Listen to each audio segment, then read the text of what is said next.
untuk penerangan. Kita kumpulkan semua ketua-ketua penerangan untuk kita buat retreat dan kita buat strategic planning untuk penerangan. Di situ nantilah kita akan start menyusun gerak kerja di peringkat bawah. Dan habis daripada itu kita akan bentang ke dalam MPN. Kita tak boleh elak dari segi birokrasi organisasi ni. Birokrasi organisasi ni kita terpaksa layan lah.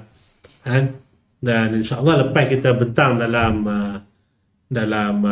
retreat MPN pada bulan 4 dan kita clear direction mana nak bawa kerja-kerja penerangan parti untuk nak pastikan setiap rakyat negeri Kedah ni dia terima maklumat dan maklumat yang sahih lagi tepat sampai kepada dia.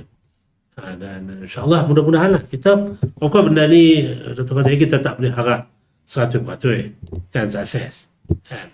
Pada saya kalau kita boleh dapat 50% pun syukur alhamdulillah. Menang lah kan? 50%. Bukan menang kalah tu cerita nombor 2 lah. Maknanya kalau 50% rakyat negeri Kedah dapat maklumat, soal berubah tak berubah tu cerita nombor 2 kan.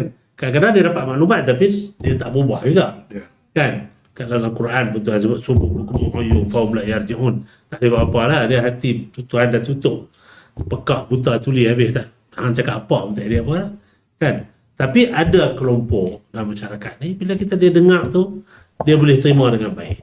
Cuma usaha kita ni Tuhan pun tak tanya sejauh mana berjaya kan.